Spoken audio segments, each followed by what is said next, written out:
పంచారామ క్షేత్రమైన పాలకొల్లు క్షీర రామలింగేశ్వర స్వామి ఆలయంలో జరిగే అన్నదాన కార్యక్రమం నేటితో 3 ఏళ్లు పూర్తయిందని ఆలయ చైర్మన్ కోరాడ శ్రీను అన్నారు. స్వామివారిని దర్శించుకునేందుకు నిత్యం వేలాది మంది భక్తులు వస్తుంటారని ఆయన తెలిపారు. భక్తుల సహకారంతోనే ఈ అన్నదాన కార్యక్రమం దిగ్విజయంగా 3 ఏళ్లు పూర్తి చేసుకుందని చెప్పారు.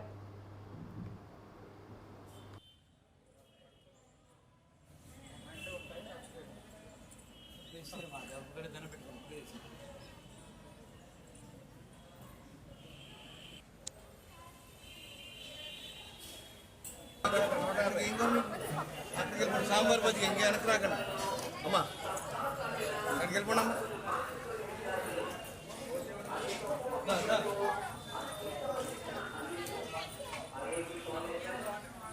రండి పడిపోయిరా, ఏంటి చూస్తున్నాండి అక్కడెక్కడ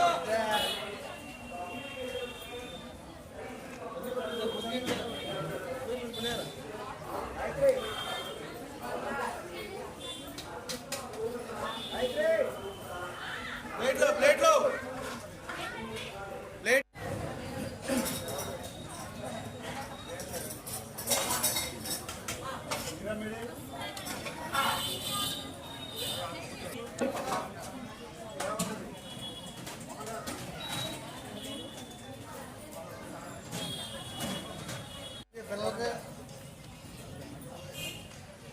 రామలింగేశ్వర స్వామి దేవస్థానం నందు అంటే నిత్య అన్నప్రసాద కార్యక్రమం ప్రారంభించడం జరిగింది.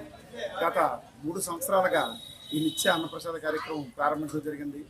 ఈ యొక్క అన్నప్రసాద కార్యక్రమానికి 50 మంది భక్తుల సహకారంతో, అంటే ప్రతి నిత్యం కూడా భక్తుల సహకారంతోనే ఈ నిత్య అన్నదాన ప్రసాద కార్యక్రమం జరుగుతున్నది.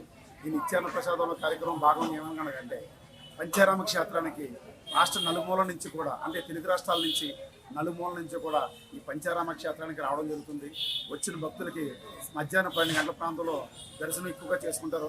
ఎందుకంటే దూరం నుంచి వచ్చే భక్తులందరూ కూడా చేసుకోవడం లేట్ అవుతుంది కాబట్టి 12 గంటలు చేసుకుంటారు. వారందరికీ కూడా భోజన సదుపాయం లేక చాలా ఇబ్బంది పడుతున్నారు.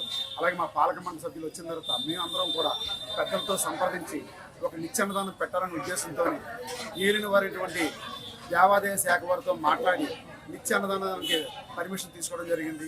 ఈ నిత్యాన్నదాన పర్మిషన్ కూడా కేవలం భక్తుల సహకారంతోనే నిత్యం ఈ రోజు భోజనం పెట్టాలంటే కనుక 5,000 రూపాయలు అవుతుంది. 5,000 రూపాయలు ఇస్తే వాళ్ళ పేరు మీద ఇక్కడ అన్నదానం జరుపుతున్నాం. ఈ 100 మందికి మేము భోజనాలు వండిస్తున్నాము. 125 మంది 130 మంది దాకా వస్తుంది. దూర ప్రాంతంలో ఏ భక్తులు అయితే వస్తారో వాళ్ళందరికీ కూడా అన్నప్రసాదం అందించాలనే ఉద్దేశంతోనే ఈ నిత్యాన్న ప్రసాద కార్యక్రమం మొదలుపెట్టాము. దిగ్విజయంగా 3వ సంవత్సరం కూడా పూర్తి చేసుకున్నాము. ఈ సందర్భంగా 50 మంది దూర ప్రాంతాల నుంచి వచ్చే భక్తులు అందరూ కూడా గమనించి ఎవరో కూడా భక్తులు దేవస్థానానికి వచ్చే ప్రతి భక్తులు కూడా ఈ అన్నప్రసాదాన్ని స్వీకరించాలి. అలాగే స్వామివారిని దర్శించుకొని తీర్థప్రసాదాలు స్వీకరిస్తూ అన్నప్రసాదం కూడా స్వీకరించాలని మనస్ఫూర్తిగా కోరుకుంటూ సెలవు.